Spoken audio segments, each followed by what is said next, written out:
Қайырлы күн. Бүгін біз бірінші сабақты бастайық. Ең бірінші мына сайтқа кірген кезде бізде осы алғашқы бет ашылады, иә.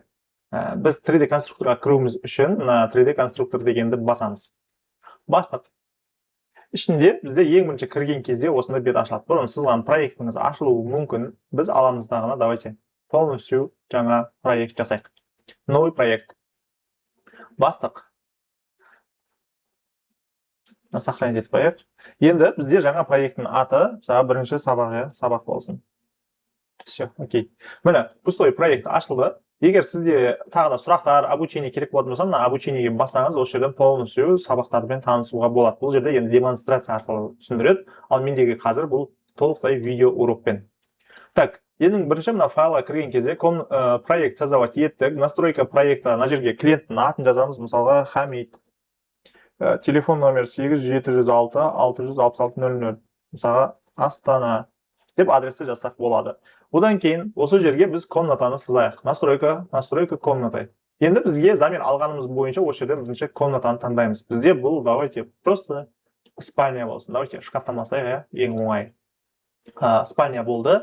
Мына жерден біз өлшемін жазамыз. Бізде 4870 болсын. Ал ширинасы мысалға. Енді ширина, егер сізде мына қабырғада ғана мебель болатын болса, ширина қатты маңызды емес қой, оны кез келген ширинаға жаза салуға болады, 3000-ға жаза салайын. Егер колонна басқа мәселе болса, мына жерден алып, бүйтіп колоннаны қойсаңыз болады. Колонна, бізге мына жерге есік, мінекей, есік. Есікті қаласақ мына жерден былай таңдасақ болады, мінекей. Егер терезе болатын болса, мысалы, мына бетте терезе болсын былайынан, тоже ширинасын жазсақ болады, мысалға, 2 метр болсын. Высотасы 2 метр болсын. Ат бола 900 болсын. 800 дей салайық. Мінекей. Дәл осылай өзіңізге керекті комнатаны создавать етсеңіз болады.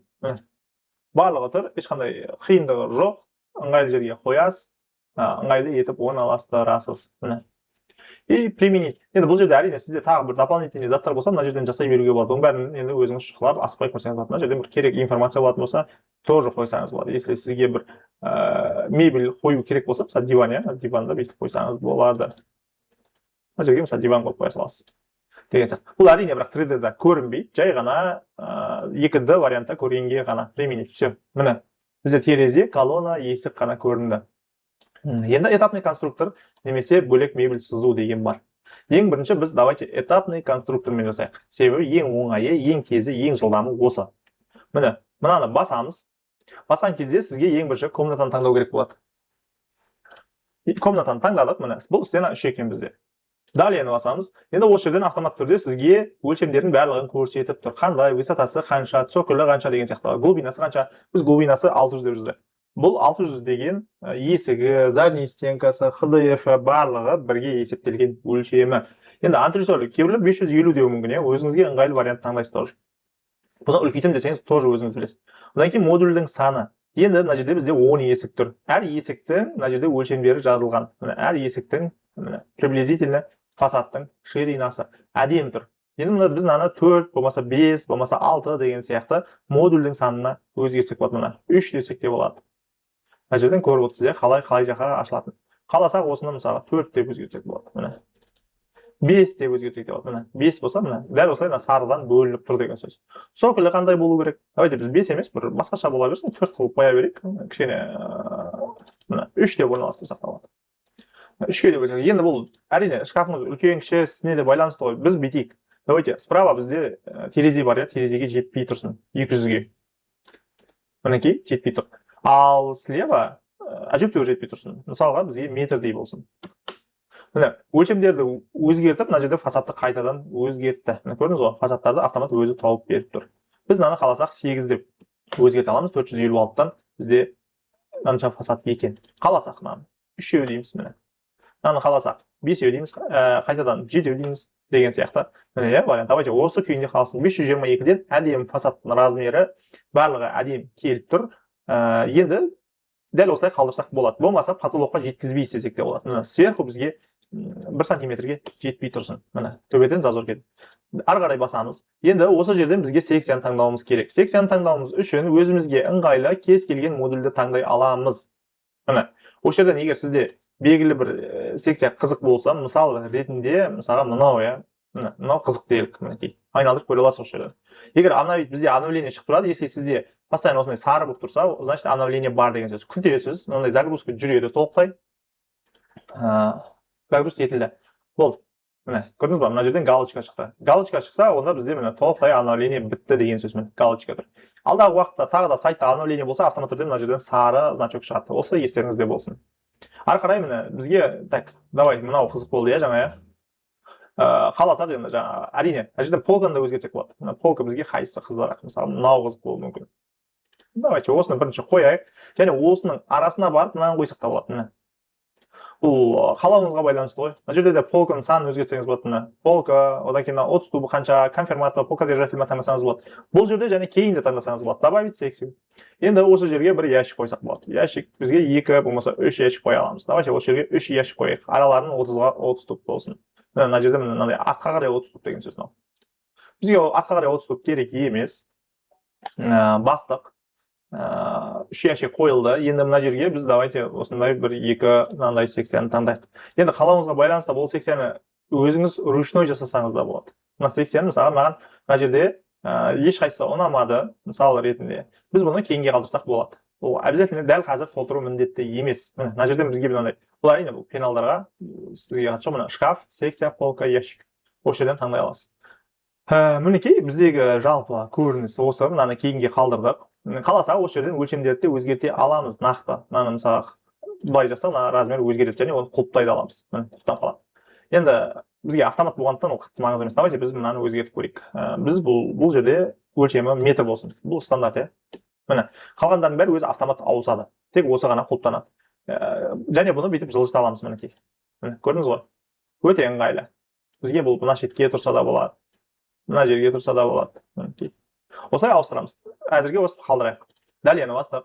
Енді задний стенка бізге накладной, вкладной, паз деген сияқты өзімізге ыңғайлысын таңдаймыз. Давайте бізге накладной болсын. Крыша, накладная, вкладная деген сияқты тоже таңдауға. Вкладной, накладной болсын. Так, фасад мінекей. Без фасада болмаса с фасадом деген бар. Егер без фасада, онда әрине есіктері түспейді. Одан кейін слева бізге файлш керек па, керек емес па деген сияқты тоже таңдасақ болады. Мына справа бізге не керек? Бұл жаққа тоже файлш керек. Себебі бізде жаңағы терезе жақ. Сверху бізде давайте бұл жерге фронтальный қояйық.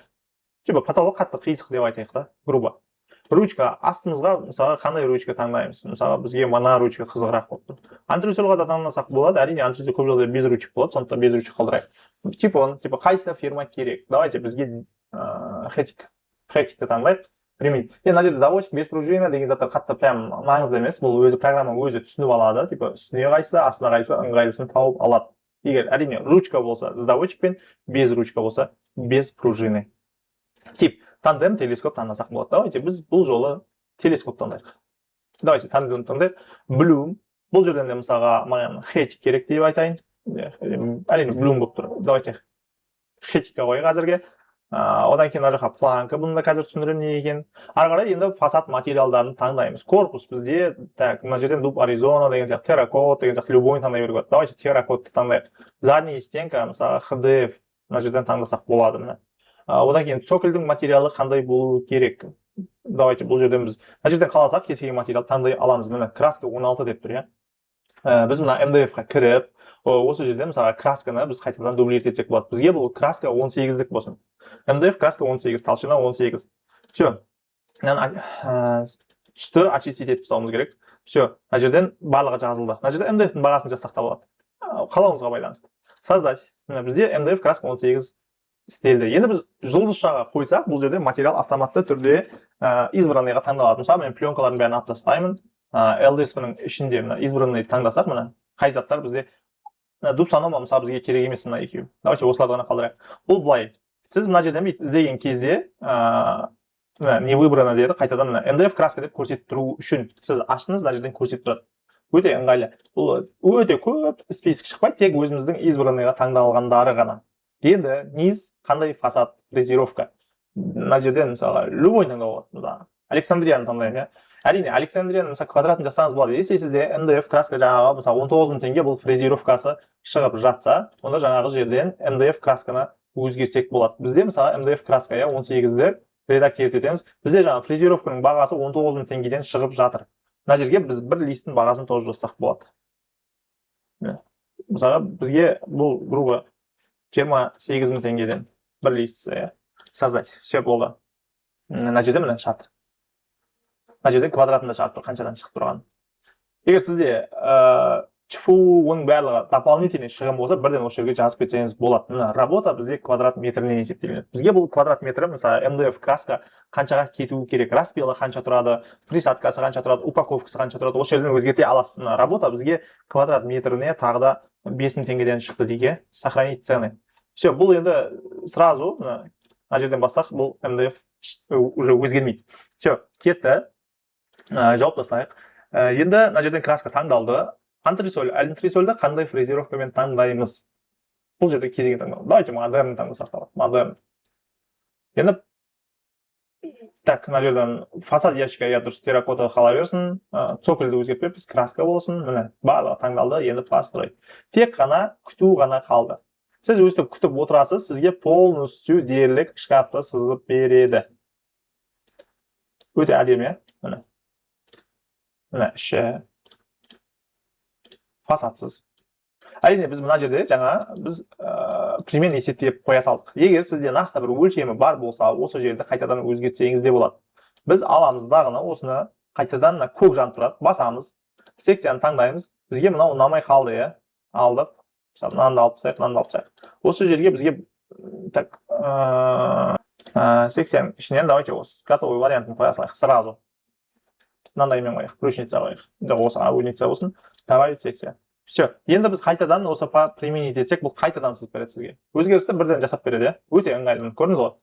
Мына жерден қаласақ, біз фасадтарды шығарып, былай ашып көре аламыз. Мінекей. Қаласақ, мына изометрия, диметрия, былай тік көрсетуі үшін септі басамыз. Мына жерден осылай көре аламыз. Мінекей, енді бізде жаңа қалып кеткен мына жерде мынандай функция бар тұр, біз мына жерге жасамадық. Так, одан кейін давайте мына жерде ящиктің тұрған жерлерін өзгертсек те болады. Міне біз стойкаға кіреміз, полканы таңдаймыз. Осы жерден мына полка 5 штук дегенді таңдап, осы жерде именно мына 3 ящик тұрған жер бұл астынан басталады. Мына 1, мынау 1, мынау 2. Осыны аламыздағыны мына жерден 500-ге өзгертсек болады. 500. Міне, көрдіңіз ғой? Мынау 500-ге қазір өзгерді. Және бізде петлялар осылайдан жылжиды.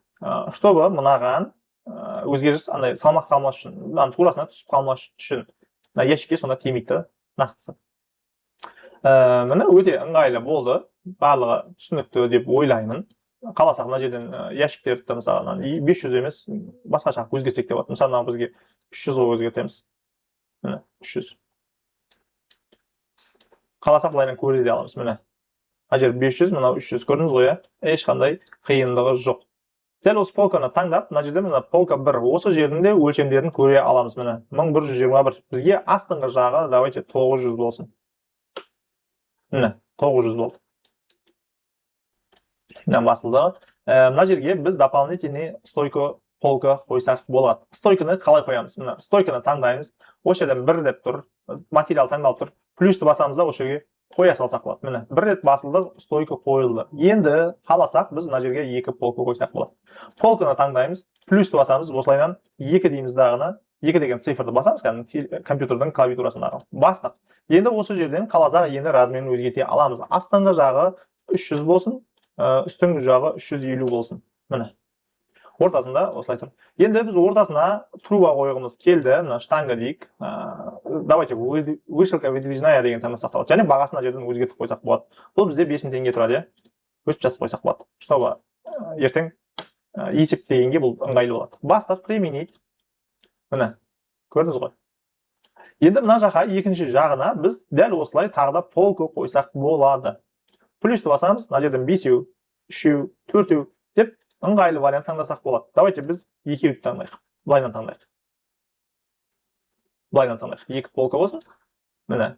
Енді қаласақ біз осының астына ящик қойсақ болады, болмаса үстін өзгертсек болады деген сияқты варианттар бар. Мынаны таңдағаннан кейін тағы біз үстін 300 деп өзгертеге. Давайте 350 болсын. Міне 350 мынау сияқты болсын. Және тағы бір айтарымыз, қараңыз. Бізде пресет жасалып жатыр ғой. Если осылай екі присадка бір-бірінің үстіне қабат келіп қалатын болса, программа автоматты түрде оны жылжытып екеуінің арасына разницасын қайтадан жасап береді. Түсінікті ғой, ол жағы есептелген программада. Енді бізде мына астыңғы жағына біз целый ящик қояйық. Ол үшін қайтеміз. Ящикте таңдаймыз. Қандай фирма? Тандем, Хейтик, давайте білуім әртүрлі фирма болсын. Әдейі жасайық. Ол вкладной болсын. Фасад бұл бізде тоже терракот болсын. Мінекей. Что ғой, внутренний ол түсінікті. Бастық. Осы жерге бүйтіп таңдай аламыз. Қанша ящик керек? 5 ящик керек. Міне 5 ящик қойған кезде осылай шығарып тұр. Енді міне қараңыз, бізде мына петлялар бәрін төбеге қарай жылжытып жіберді, өйткені орын жоқ. Бұл қателік. Біз бұны аламыз дағыны, осы жерге справа деген жағына, петля тұрған жағын галочка таңдап, осы жерді 50-ге өзгертеміз. Сонда міне автомат түрде бұлайдан жылжытып берді. Енді артқа қарай 30 туп болу керек. Артқа қарай 30 туп, мысалға 75 деген сияқты өзіңізге ыңғайлысын танысаңыз болады. Міне көрдіңіз ғой. Главный петлялар тимейтіндей етіп, артқа қарай 30 туп жасадық. Міне. Сонда сізге жұмыс істегенге де басқасына да бәріне удобно болады. Енді одан кейін мынандай нәрсе бар. Между фасадами. Мына жерге біз фасадты шығарайық. Анимациясын қосып қояйық. Міне. Между фасадами бізде қазір 3 мм тұр. Осыны аламыз да, мысалы 30-ға өзгертеміз. Сәменет. Міне. Между фасадами 30-ға өзгерді. Бүкіл ящиктің бәрі жасалды. Мына петляның бәрі қойылып тұр. Ешқандай проблема жоқ. Сұрақта жоқ деп ойлаймын. Мына жаққа да дәл солай ящик қойсақ болады. Егер қаласақ, әрине аламыз дағыны плюсик басамыз. Мына жерге бір ящик қоясақ болады үлкен. Міне, көрдіңіз бе? Дәл сондай настройкамен жасалды. Енді қараңыз, мына жақта бізге таңдадық. Екінші жағына да керек болады 50 деп жазайық. Мінекей. Артқа бұл 50-ге емес, артқа қазір 75-ге 30 туп болып тұр. Біз енді мына полканы да артқа қарай дәл осылай жылжыта аламыз. Мына екі полканы таңдаймыз. 30 туп спереди, мысалы 75 деп жаңағыны жазсақ болады. Көрдіңіз ғой? Сол кезде артқа қарай толықтай жылжиды. Аны бүйтіп басып көре аламыз.